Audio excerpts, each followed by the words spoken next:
Hello दोस्तों, नमस्कार। एक बार फिर से आपका स्वागत है। तो दोस्तों, आज का हमारा टॉपिक है नदी संगमों के पास स्थित नगर व मंदिर। तो हमारा टॉपिक हो गया दोस्तों, नदियों के संगम पर स्थित नगर व मंदिर। दोस्तों, इस टॉपिक को हम एक बार पढ़ के दोबारा रिवाइज भी करेंगे, जो कि ये आपको हमेशा के लिए याद हो जाए। दोस्तों, पसंद आए तो लाइक, शेयर और सब्सक्राइब करना ना भूलें। तो शुरू करते हैं हम। तो सरयू व खीरगंगा नदी के संगम पर हो गया कपकोट। सरयू व खीरगंगा नदी के संगम कर कौन सा शहर हो गया दोस्तों? कपकोट। तो ये कपकोट कहाँ पड़ता है? बागेश्वर में पड़ता है ये कपकोट। तो कपकोट स्थित हो गया दोस्तों बागेश्वर में। तो कपकोट किन दो नदियों के संगम पर स्थित हो गया? सरयू व खीरगंगा नदी के संगम पर हो गया कपकोट। सेकेंड है दोस्तों हमारा कुमैया व शकुनी नदी संगम पर स्थित है कपिलेश्वर। तो कुमैया व शकुनी नदी के संगम पर हो गया कपिलेश्वर। तो कपिलेश्वर कहाँ पड़ता है? अल्मोड़ा में स्थित है कपिलेश्वर। और कपिलेश्वर किन दो नदियों के संगम पर हो गया? कुमैया व शकुनी नदियों के संगम पर हो गया कपिलेश्वर। और कपिलेश्वर कहाँ पड़ता है? अल्मोड़ा में। अब है दोस्तों काली व कुंटियांगटी नदी संगम। काली व कुंटियांगटी नदी संगम हो गया गुंजी। तो गुंजी कहाँ पड़ता है? ये धारचूला पिथौरागढ़ में। तो गुंजी किन दो नदियों के संगम पर स्थित हो गया? काली व कुंटियांगटी। अलकनंदा व सरस्वती नदी के संगम पर ये हो गया केशव प्रयाग। तो अलकनंदा व सरस्वती नदी के संगम पर हो गया केशव प्रयाग। और केशव प्रयाग कहाँ पड़ता है? ये चमोली में पड़ता है केशव प्रयाग। अलकनंदा व ऋषिगंगा नदी संगम हो गया बद्रीनाथ। तो अलकनंदा व ऋषिगंगा नदी संगम हो गया बद्रीनाथ। और बद्रीनाथ भी कहाँ पड़ता है? चमोली में। अलकनंदा व पूर्वी धौलीगंगा। तो अलकनंदा व पूर्वी धौलीगंगा नदी संगम हो गया विष्णु प्रयाग। तो अलकनंदा व पूर्वी धौलीगंगा हो गया दोस्तों विष्णु प्रयाग में। दोस्तों, पसंद आए तो लाइक, शेयर और सब्सक्राइब भी करना ना भूलें। अब है दोस्तों अलकनंदा व खांडव नदी संगम। तो अलकनंदा व खांडव नदी संगम हो गया शिवप्रयाग पौड़ी गढ़वाल में।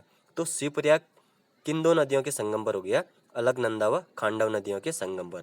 और शिवप्रयाग कहाँ पड़ता है दोस्तों? पौड़ी गढ़वाल में। भागीरथी व आकाशगंगा नदी संगम। तो भागीरथी व आकाशगंगा नदी संगम हो गया गोमुख। तो गोमुख कहाँ स्थित है? उत्तरकाशी में स्थित है गोमुख। अगला है दोस्तों हमारा भागीरथी व केदार गंगा नदी संगम। तो भागीरथी व केदार गंगा नदी संगम हो गया गंगोत्री। तो गंगोत्री भी कहाँ पड़ता है? ये उत्तरकाशी में स्थित है गंगोत्री। भागीरथी व जाह्नवी या जाड़ गंगा। तो कौन सी होगी? भागीरथी, जाह्नवी या जाड़। या जाह्नवी को क्या बोलते हैं? जाड़ गंगा भी बोला जाता है। तो इन दो नदियों के संगम पर हो गया लंका। तो लंका कहाँ है? ये उत्तरकाशी में स्थित है दोस्तों लंका। तो लंका किन दो नदियों के संगम पर हो गया? भागीरथी व जाह्नवी या जाड़ गंगा नदी के संगम पर हो गया लंका। और लंका कहाँ स्थित है? उत्तरकाशी में स्थित है लंका। भागीरथी व जलंधरी नदी संगम। तो जो भागीरथी व जलंधरी नदी संगम हो गया हर्सिल। ये हर्सिल भी कहाँ स्थित है? उत्तरकाशी में स्थित है हर्सिल। तो हर्सिल किन दो नदियों के संगम पर हो गया? भागीरथी व जलंधरी नदियों के संगम पर। भागीरथी व खीरगंगा नदी संगम। तो भागीरथी व खीरगंगा नदी संगम हो गया धराली। तो धराली भी कहाँ स्थित है? उत्तरकाशी में स्थित है। तो धराली किन दो नदियों के संगम पर हो गया? खीरगंगा व भागीरथी नदी के संगम पर हो गया दोस्तों धराली। अब है दोस्तों भागीरथी व हत्याहरणी नदी संगम। तो ये होता है मुखवा के निकट उत्तरकाशी में। तो मुखवा के यानी कि मुखवा कहाँ हो गया? उत्तरकाशी में। तो मुखवा किन दो नदियों के संगम पर है? भागीरथी व हत्याहरणी नदियों के संगम पर। भागीरथी व भिलंगना नदी संगम। तो ये होता है गणेश प्रयाग पुरानी टिहरी में स्थित है दोस्तों गणेश प्रयाग। तो गणेश प्रयाग किन दो नदियों के संगम पर स्थित हो गया? भागीरथी व भिलंगना नदियों के संगम पर। गंगा व नयार नदी संगम। तो गंगा व नयार नदी संगम हो गया व्यास घाट। तो व्यास घाट कहाँ स्थित है? पौड़ी गढ़वाल में। तो व्यास घाट में किन दो नदियों का संगम हो गया? गंगा व नयार नदी के संगम पर। पश्चिमी नयार और पूर्वी नयार हो गया दोस्तों सतपुली। तो सतपुली में किन दो नदियों का संगम होता है? पश्चिमी नयार और पूर्वी नयार का संगम होता है। तो सतपुली कहाँ पड़ता है? ये भी पौड़ी में ही पड़ता है। और सतपुली में बाढ़ कब आया दोस्तों? 1951 में आई थी सतपुली में बाढ़।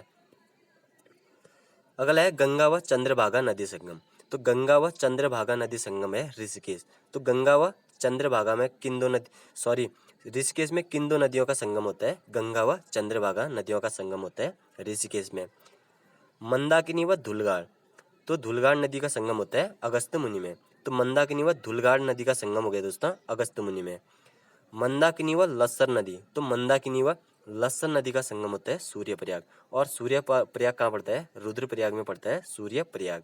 तो सूर्य तो सूर्यप्रयाग का जो संगम कहाँ कहाँ किन दो नदियों के संगम पर हो गया?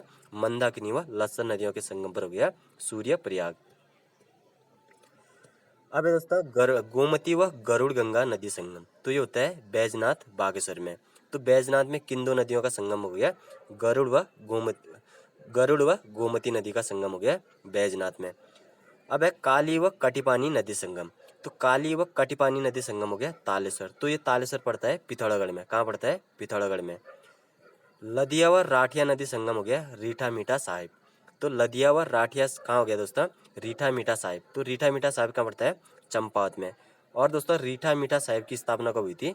1960 में।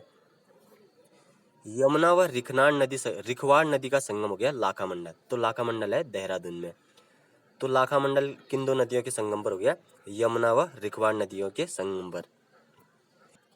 अब है दोस्तों यमुना व टोंस नदियों के संगम पर, तो यमुना व टोंस नदी के संगम पर हो गया डाक पत्थर देहरादून में। तो यमुना व टोंस नदी किन, ये हो गया डाक पत्थर। तो डाक पत्थर किन दो नदियों के संगम पर हो गया? यमुना व टोंस नदियों के संगम पर। टोंस व पाबर नदी हो गया दोस्तों चक्राता, तो चक्राता भी कहाँ पड़ता है? देहरादून में। तो चक्राता किन दो नदियों के संगम पर हो गया? टोंस व पाबर। अब है दोस्तों मंदाकिनी, सरस्वती नदी, मधुगंगा, क्षीरगंगा व स्वर्णगौरी, ये होता है केदारनाथ में। यानी कि केदारनाथ 5 नदियों के संगम पर स्थित है। तो पूछा जा सकता है कि कौन सा केदार 5 नदियों के संगम पर स्थित है? तो ये है केदारनाथ। तो केदारनाथ कहाँ पड़ता है? ये रुद्रप्रयाग में। सरयू व पूर्वी रामगंगा है दोस्तों रामेश्वर में। तो सरयू व पूर्वी रामगंगा का संगम होता है रामेश्वर में। अब है दोस्तों हमारा सरयू व रामगंगा नदी संगम, तो यह है पंचेश्वर में। अब है दोस्तों सरयू व काली नदी संगम, ये कौसानी कहाँ पड़ता है? बागेश्वर में। मधुगंगा व मंदाकिनी व मधुगंगा नदी संगम हो गया दोस्तों कालीमठ में। तो मंदाकिनी व मधुगंगा संगम हो गया दोस्तों कालीमठ में। तो दोस्तों ये पूरा हो गया, एक बार हम इसको रिवाइज भी कर लेते हैं। तो पहला पढ़ा दोस्तों हमने सरयू व खीरगंगा नदी संगम कपकोट कहाँ पड़ता था? बागेश्वर में।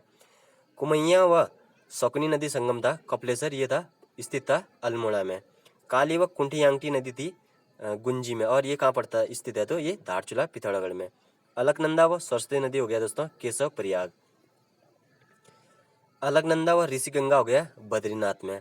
अलकनंदा व पूर्वी धौलीगंगा नदी संगम हो गया विष्णुप्रयाग। अलकनंदा व खांडव नदी संगम था शिवप्रयाग पौड़ी गढ़वाल में। भागीरथी व आकाशगंगा नदी संगम गोमुख उत्तरकाशी। भागीरथी व केदारगंगा नदी संगम गंगोत्री उत्तरकाशी। भागीरथी व जानवीय जाड़गंगा नदी संगम था, ये था लंका, ये कहाँ स्थित है? उत्तरकाशी में। भागीरथी व जलंधरी नदी हर्षिल कहाँ था? उत्तरकाशी में स्थित। भागीरथी व खीरगंगा था धराली के निकट उत्तरकाशी।